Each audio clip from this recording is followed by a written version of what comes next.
Welcome, bienvenue.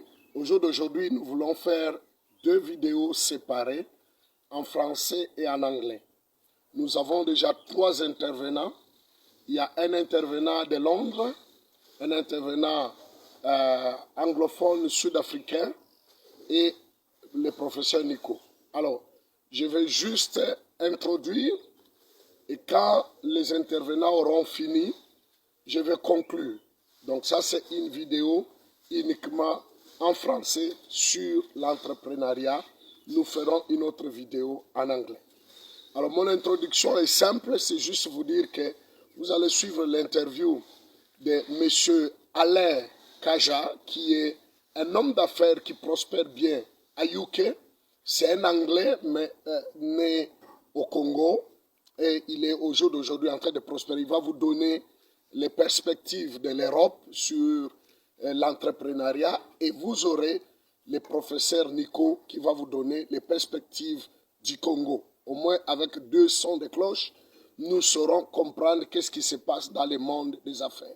La question est simple, identifier les défis, les goulots d'étranglement des petites et moyennes entreprises et proposer des solutions. Merci, on se retrouve immédiatement après la réponse de nos intervenants. Que Dieu vous bénisse. Juste ajouter un élément rapidement avant que vous ayez les interviews. La dame sud-africaine, elle a proposé des solutions pour commencer les affaires à zéro. Donc là où tu n'as vraiment pas d'argent, la vidéo est en anglais. Si nous n'avons pas la possibilité de vous mettre tous ces éléments, nous allons traduire la vidéo pour la prochaine fois et vous aurez, c'est très important parce qu'elle s'est commencé le business à zéro. Donc, M. Alain a proposé, il a parlé de 2 défis et de 2 solutions. Le professeur Nico a parlé de 8 défis et 8 solutions. Si vous mettez ensemble, c'est déjà par cette vidéo seulement, vous avez 10 défis et 10 solutions que nous vous donnons déjà. Maintenant, les détails de chaque défi, chaque solution peuvent être développés plus tard. Mais pour l'instant, prenez d'abord ces condensés, ces produits concentrés que nous allons diluer, que vous allez diluer aussi par vos propres connaissances. Donc, bienvenue. Si vous n'avez pas la vidéo en anglais, ce n'est pas un problème. Vous l'aurez d'une manière détaillée par cette dame qui nous parle de comment elle a commencé à zéro. C'est une Sud-Africaine. Merci.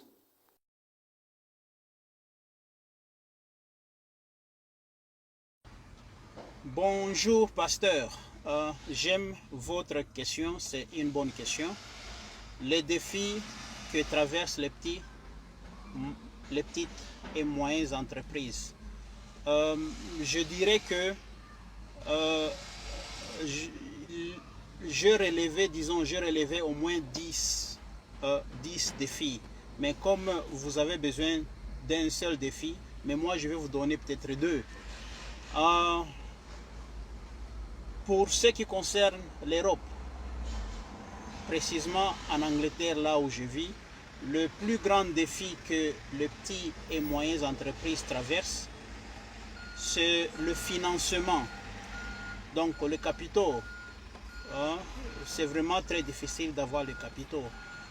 Et vous savez vous-même, donc dans le business, c'est l'argent, c'est donc le fonds, le capital. Et pour ce faire, comment contourner ces défis de capitaux? Au moins ici en Angleterre, donc nous avons simplement un seul endroit, c'est la banque. Nous avons quand même de la chance ici en Angleterre. Les banques accordent quand même donc les fonds aux petites et moyennes entreprises. C'est-à-dire qu'on appelle, donc ils ont des policies, donc des policies qui aident, qui supportent les petites et moyennes entreprises. Notamment, on peut vous donner un prêt, donc un prêt à la banque avec des taux de remboursement qui sont quand même assez passables, qui va vous aider à respirer quand même. Il faut aussi mentionner que ce n'est pas facile, ce n'est pas que vous vous présentez comme ça à la banque et vous donne directement ces prêts, c'est-à-dire que vous devez quand même faire face à beaucoup de difficultés, donc montrer que avoir un plan, ce qu'on appelle en anglais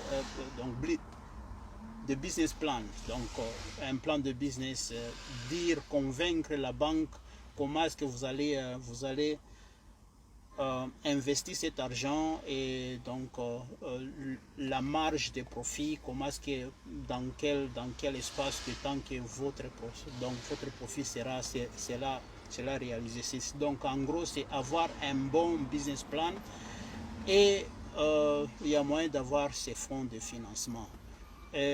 En Afrique, je ne sais pas comment ça se passe plus précisément dans notre pays. Bon, je peux peut-être comprendre que ça sera un peu très difficile par faute des institutions financières où il faut avoir ces capitaux. C'est-à-dire que le premier défi, c'est le défi d'argent. C'est donc le défi de l'argent. Le deuxième, je dirais, c'est regulation, en anglais regulations, c'est-à-dire les lois, donc les lois du pays, ça se diffère de pays en pays. Alors la loi c'est la loi, il faut tempérer. Donc en ce qui concerne les regulations, ce sont les taxes que le petit et moyennes entreprises sont frappées. C'est-à-dire que si vous avez une petite et moyenne entreprise là où les revenus, donc les profits ne sont pas assez grosses ou même donc les entrées sont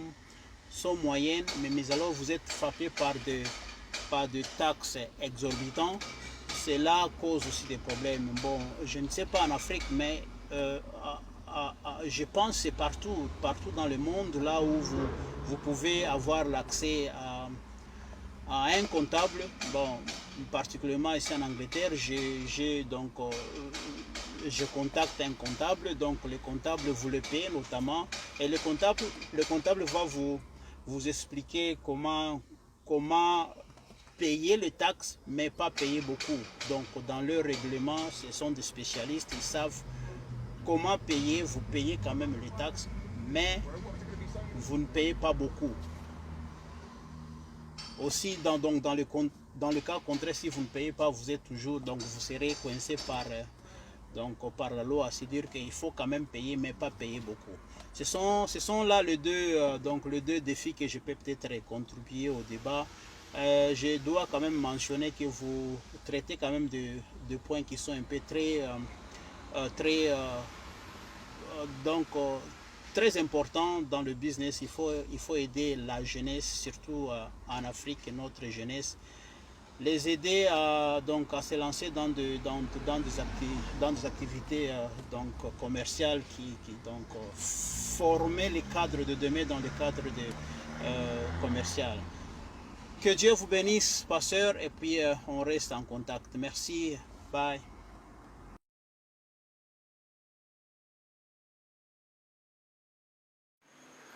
Merci, pasteur Sylvain, pour m'avoir encore associé ce soir à ce grand débat de votre magazine Business. Et j'ai suivi avec intérêt la question que vous avez soulevée. Pourquoi nos entreprises n'émergent pas? Qu'est-ce qui bloque?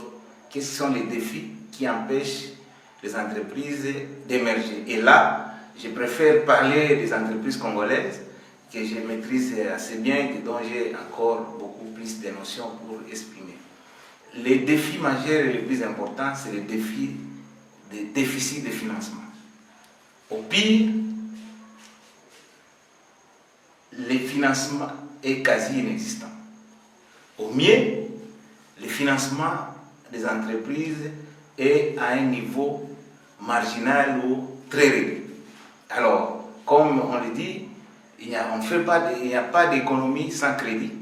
Nous sommes malheureusement dans un pays où il n'y a pas une bonne politique d'octroi de crédit. Il n'y a pas de lignes de crédit qui permettent aux petites et moyennes entreprises qui, du reste, sont les socles de toute économie, toute une économie de la nation. Mais dans notre pays, il n'y a pas une bonne politique de financement des entreprises. Et c'est ce qui bloque, ce qui fait en sorte que nos entreprises deviennent ce que nous appelons des canards boités parce qu'ils n'ont pas les moyens de leur politique. Mais aux côtés de ces déficits de financement, mais il y a aussi d'autres défis corollaires ou des défis subsidiaires à ces défis majeurs. Premier défi, c'est le défi de l'environnement lui-même économique. c'est un environnement exsangue, un environnement morose, moins attractif. Pour cause, il y a des tracasseries policières, administratives et même fiscales. Parce que nous sommes l'un des rares pays qui subit un poids énorme des impôts et taxes. Il y a une sorte de multiplicité d'impôts et taxes qui pèsent sur les quelques rares entreprises qui fonctionnent encore, et au point que nous pouvons même dire qu'il y a une sorte de terrorisme fiscal qui empêche, ne l'oublions pas, trop d'impôts tue l'impôt. Donc, nous sommes avec cet îlot d'entreprises qui existent, ils subissent des poids énormes de la fiscalité. Mais il y a aussi, il faut le noter, la faiblesse d'une main-d'œuvre qualifiée. Parce que, comme je l'ai toujours dit, le capital humain, c'est le capital le plus important. Nous n'avons pas une main-d'œuvre qualifiée, nous n'avons pas non plus de très bons managers ou de véritables capitaines d'entreprise pour faire booster les entreprises. Et notre défi, c'est le défi infrastructurel. Donc, on ne peut pas envisager qu'on ait des entreprises performantes si nous n'avons pas un système multimodal. Pas de routes, pas de chemin de fer, pas un moyen de transport aérien et maritime ou fluvial qui permettent à ce qu'il y ait circulation de biens et services. Et notre élément, c'est le déficit numérique. La plupart de nos entreprises fonctionnent comme si on était encore à l'époque médiévale. Alors que nous sommes à l'ère de la numérisation, beaucoup d'entreprises sont en marge de la numérisation. Conséquence, ils ne savent pas s'adapter aux exigences de la modernité. Et notre défi, c'est la concurrence. Nous sommes une économie ouverte. Il y a beaucoup d'entreprises étrangères qui viennent avec leurs biens et services. Et que nos entreprises, comme ne sont pas assez compétitives, comme n'ont pas les mêmes moyens que les autres, ils n'arrivent pas à tenir le coup. Voilà un peu les quelques défis. Mais comme il y a des défis, chaque fois qu'il y a des défis, il y a toujours des opportunités ou des solutions. La solution que je peux préconiser pour l'instant, c'est la solution doit partir, il faut qu'il y ait un leadership transformationnel, mais aussi une gouvernance performante, de manière à organiser ce secteur, qui est un secteur le plus important de notre économie. Et pour le booster, il faudrait qu'on crée les conditions d'octroi de crédit aux entreprises. Il faut des fonds de garantie. Il faut envisager même la création des zones économiques spéciales. Il faut envisager aussi les centres d'incubation.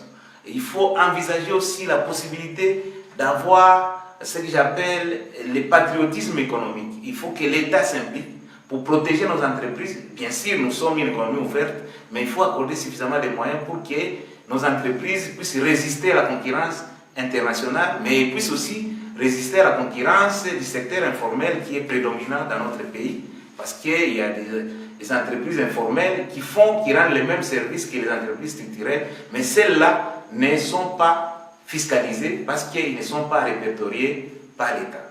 Mais aussi, il faut que l'État mette des infrastructures économiques et sociales qui permettent à ce que les entreprises émergent. Mais il y a aussi un problème, comme je l'ai évoqué, le déficit énergétique. Il faudrait que la desserte en eau et en électricité soit au rendez-vous parce que, comme vous le savez, nous avons 100 000 mégas de potentiel hydroélectrique, mais il n'y a que 2% qui sont exploités, mais aussi la desserte en eau est autour de 29%, alors que la desserte en électricité autour de moins de 10%.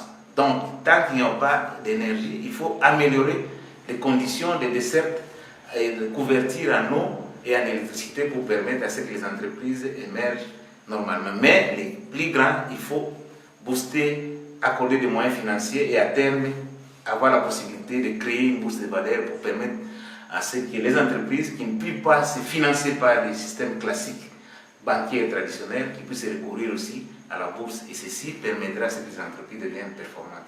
Le temps qui m'a été accordé touche à sa fin, je ne saurais pas m'étendre autres mesures, sinon je reste disposé à rencontrer vos différentes préoccupations dans d'autres émissions et pour permettre aussi à d'autres intervenants d'aborder la même question et suggérer ce que je n'ai pas pu aborder. Merci.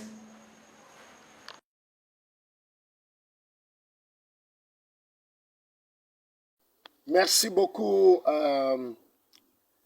Papa Alain, Monsieur Alain Kaja à Londres.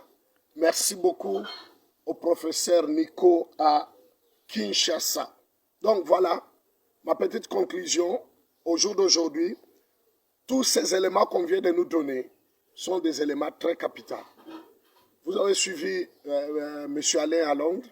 Il n'y a pas d'économie sans crédit. Il n'y a pas d'économie, il n'y a pas d'amélioration des entreprises sans accès aux facilités financières. Ça n'existe pas nulle part au monde. Aucun pays ne s'est développé sans que les petites et moyennes entreprises soient financées. Le professeur l'a dit, M. Alain l'a dit. Et nous voulons maintenant vous donner de petites conclusions sur base de tout ce que nos intervenants ont dit. OK.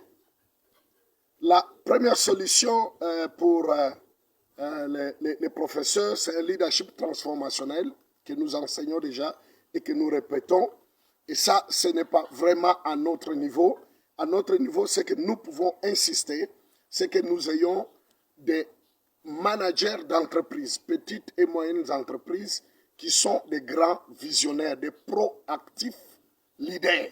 Ils voient les futurs, ils voient les défis et leurs petites et moyennes entreprises proposent des solutions. Par exemple, dans les domaines de business, dans les domaines d'entrepreneuriat, tout ce que le professeur Nico a énuméré et M.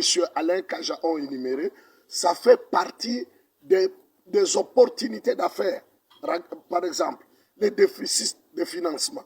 Donc, il faut que nous puissions nous organiser pour que nous puissions amener la balance financière dans les domaines de petites et moyennes entreprises. Les Ghanéens qui vivent en Afrique du Sud, ils se sont organisés, ils ont mis des fonds ensemble, ils ont ouvert des institutions financières de crédit au Ghana, à Accra. Les Indiens, la même chose.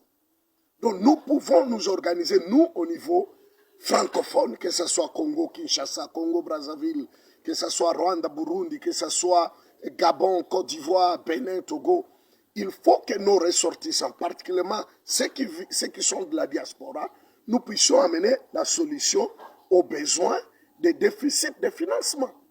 Là, au moment où je parle, je ne peux pas vous donner beaucoup d'informations, mais je sais que la diaspora congolaise est en train de s'organiser pour monter une institution financière qui peut amener les crédits aux petites et moyennes entreprises. Donc, cette première difficulté dans les Congo, c'est une opportunité d'affaires. Deuxième difficulté, l'environnement économique morose. Je ne peux pas entrer beaucoup en détail.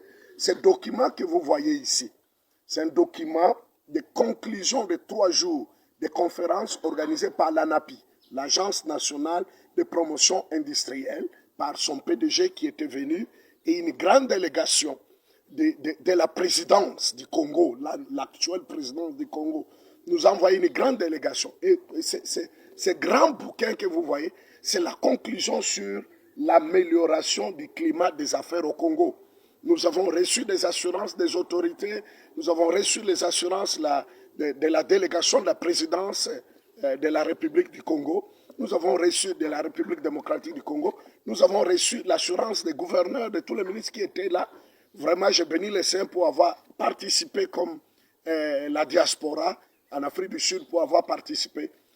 Les bosses des solutions sont là-bas. Et nous attendons que le Covid se termine pour une deuxième conférence de l'ANAPI à Kinshasa avec la présidence ensemble.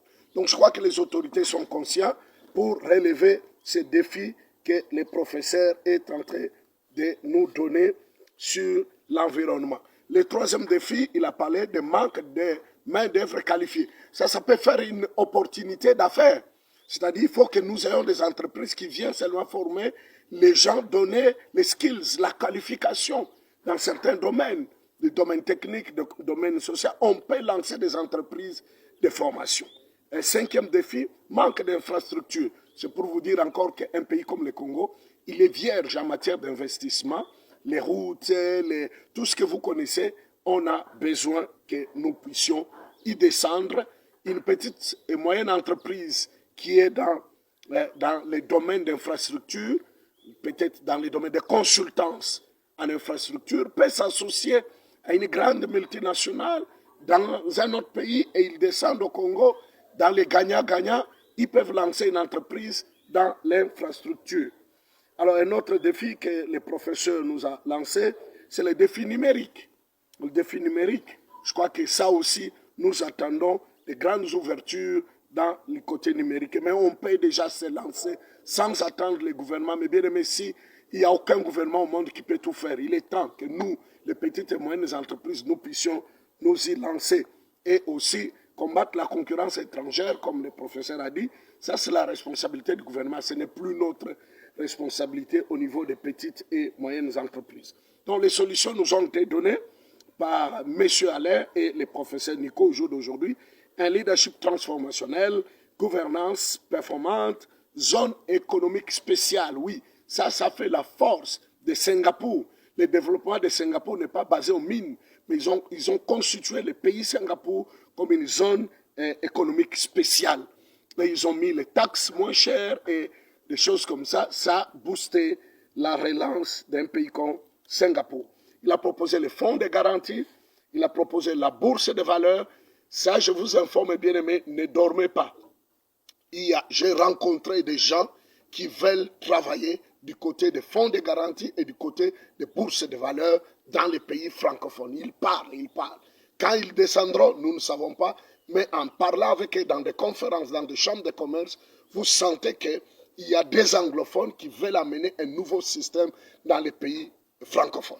Mais quand une bourse de valeur vient, est-ce que nous avons déjà des structures pour préparer? C'est là que nous voulons que les gens comme vous, les professeurs Nico, les gens comme vous, Papa Alain à Londres, que nous puissions préparer des structures qui vont accueillir toutes ces initiatives. Je sais que c'est la responsabilité du gouvernement, mais il y a aussi des chambres de commerce, si je peux les appeler comme ça, des associations des entreprises du Congo. Ce sont des structures, nous pouvons réfléchir ensemble comment nous épanouir. Donc c'était Parlons Business, notre business magazine version francophone. La version anglophone avec des femmes d'affaires anglophones vous sera donnée en ligne bientôt. Merci de nous avoir suivis. Merci à M. Alain. Merci au professeur Nico. On se revoit bientôt. S'il vous plaît, envoyez-nous vos questions. Tout ce que vous avez comme questions, envoyez-nous. Nous allons vous mettre les numéros email par lesquels vous allez commencer à nous envoyer les questions et que les débats soient continuels en train d'équiper, surtout particulièrement, équiper non seulement les chrétiens, c'est mon but principal, que les chrétiens se réveillent dans les affaires, mais équiper aussi nos frères et réveiller les héros qui sont dans la diaspora, qui doivent rentrer au pays en train de reconstruire notre Afrique. Nous nous revoyons bientôt, à mercredi prochain. Merci beaucoup.